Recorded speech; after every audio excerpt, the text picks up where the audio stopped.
Bismillahirrahmanirrahim. Assalamualaikum warahmatullahi wabarakatuh. Innal hamdalillah nahmaduhu wa nasta'inuhu wa nastaghfiruh wa na'udzu billahi min syururi anfusina wa min sayyiati a'malina. Man yahdihillahu fala mudhillalah wa man yudlilhu fala hadiyalah. Asyhadu an la ilaha illallah wahdahu la syarikalah Muhammadan abduhu wa rasuluhu. Allahumma sholli wa sallim wa barik ala sayyidina Muhammad wa ala alihi wa sahbihi ajmain. Amma ba'du.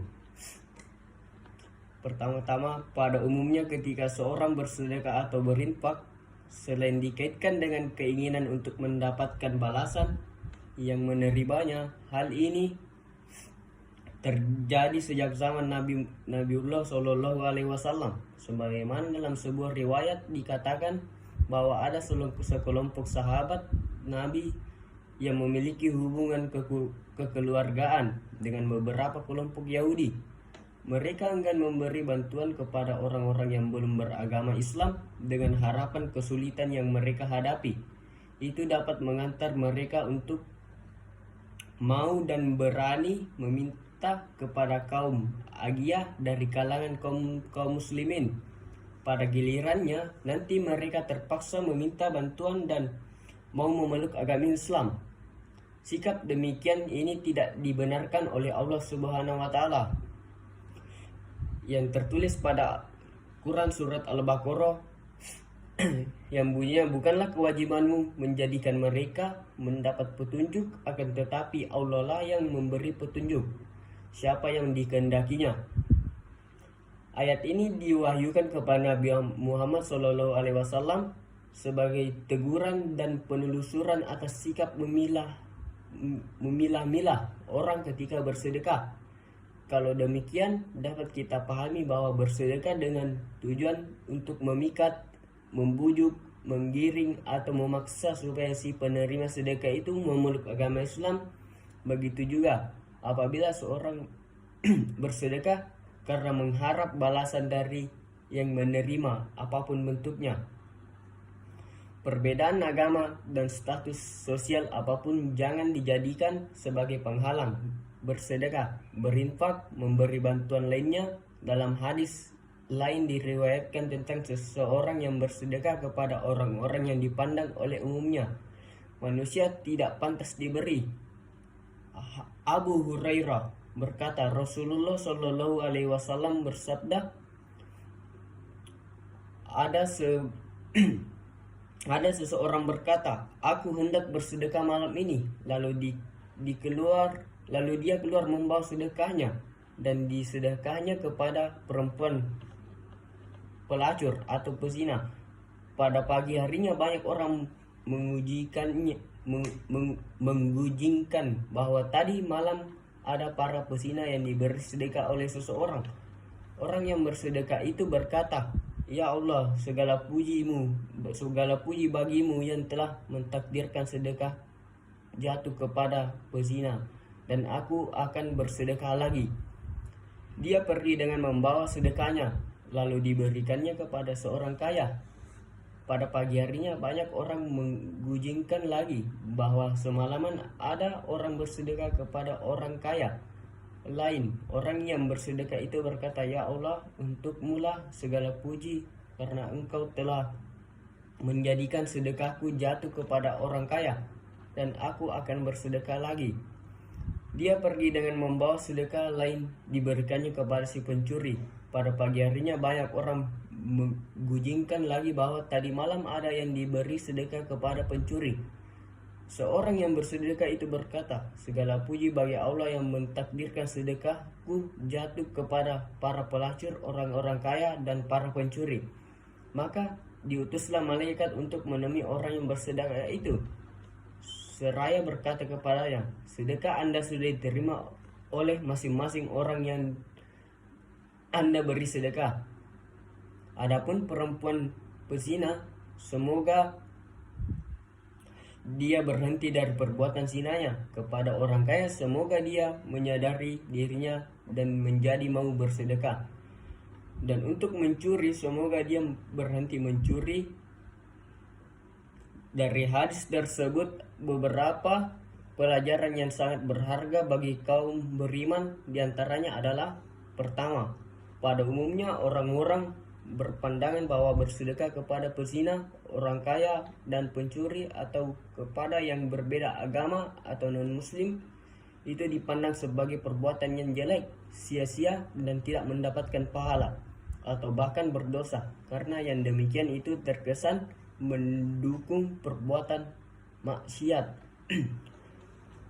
Yang kedua, bersedekah itu sangat berkaitan dengan niat dan motivasi, tujuannya dan doa serta keikhlasan, kebersihan, kemurnian, dan dukungan para malaikat dengan doanya dipanjatkan kepada Allah Subhanahu wa taala, sehingga sangat mungkin dia menerima dan memberi atas sedekah itu serta mengabulkan doa para malaikat ini. Ketiga, niat dan keikhlasan adalah sikap atau pekerjaan hati yang sangat dalam dan sangat tersembunyi. Siapapun tidak akan dapat mengetahui apa yang terkandung di dalam hati seseorang. Yang dapat mengetahui hanyalah Allah Subhanahu wa taala, malaikat, dan mungkin dirinya sendiri. Maka ketika seseorang bersedekah, kita sendiri atau siapapun tidak boleh mempertanyakan tentang niatnya dan tingkat keikhlasannya, karena yang demikian merupakan suatu sikap hati yang sangat rahasia. Keempat, seperti kita maklumi bersama bahwa jangankan kita, para rasul pun sungguh kesulitan menyadarkan para pelaku kedurhakaan, kemaksiatan, dan kemungkaran itu, termasuk persoalan meninggalkan agama terdahulu dan memeluk agama Islam. Namun bagi Allah Subhanahu wa taala tidak ada satupun yang sulit. Apabila dia telah menghendaki sesuatu itu terjadi, maka terjadilah. Oleh karena itu, kita tidak boleh memaksa orang lain untuk memihak kita dengan cara memboikot sedekah.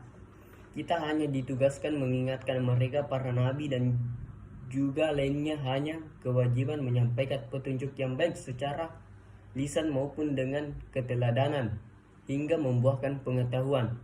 Dan yang kelima, segala usaha dan amal perbuatan yang dilakukan oleh seseorang apabila disertai dengan niat yang ikhlas dan penuh ketulusan, hanya mencari dan mengharap keridhaan Allah Subhanahu wa taala, maka sungguh akan menyembuhkan keberkahan dan banyak manfaatnya. Keberkahan yang merupakan anugerah Allah tersebut akan dapat dirasakan langsung oleh banyak orang, baik mereka beragama Islam ataupun non-muslim. Ayat dan riwayat di atas merupakan dasar menyatakan kebolehan bersedekah kepada siapapun tanpa harus dibatasi oleh sekat-sekat perbedaan, termasuk perbedaan agama. Kalau kepada binatang saja Islam menganjurkan untuk berbuat baik, maka apakah kepada sesama manusia terlarang hanya disebabkan berbeda agama?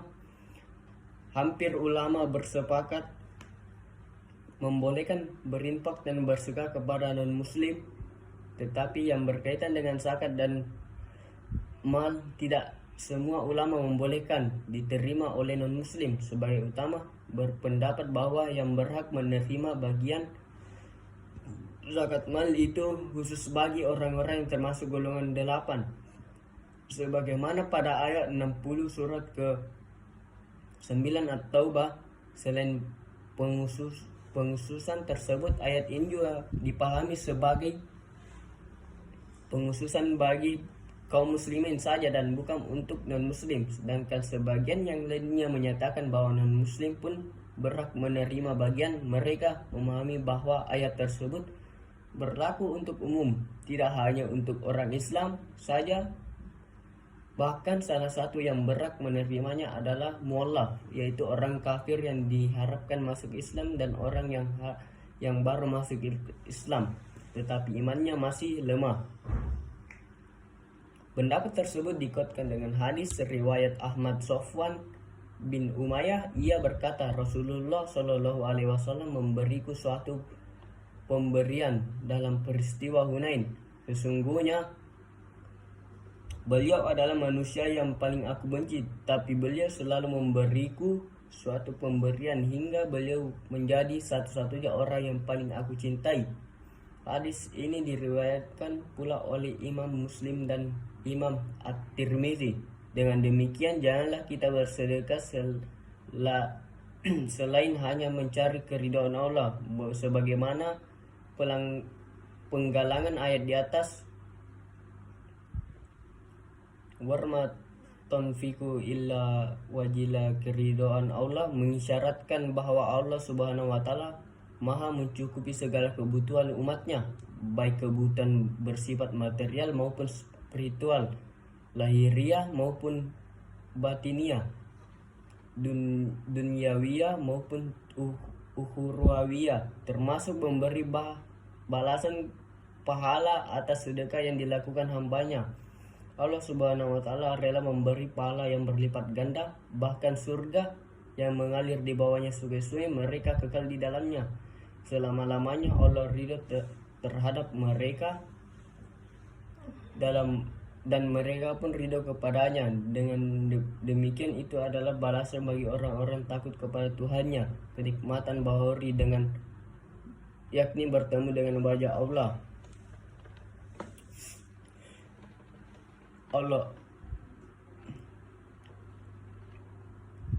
Allahumma sholli ala Sayyidina Muhammad kama shollaita Ibrahim wa ala Ibrahim wa barik Muhammad wa ala ali Muhammad kama barakta ala Ibrahim wa ala ali Ibrahim innaka Hamidum Majid.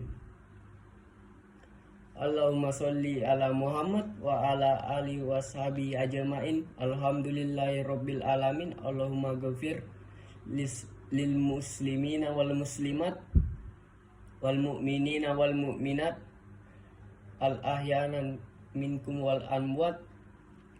Rabbana zalma anfusna wal takfirina wa tarfilina lanakun minal khosirin. Rabbana atina fid dunya hasanah wa fil akhirati hasanah wa qina azabannar walhamdulillahi rabbil alamin. Ibadallah, innallaha ya'mur bil adli wal ihsan wal taizil kurban wa yahnal anil fasya wal munkar wal bagi yajigun lalakum tazakkarun fasukul rol azim yazurkul wasyakurul al mati yazikun wal zikro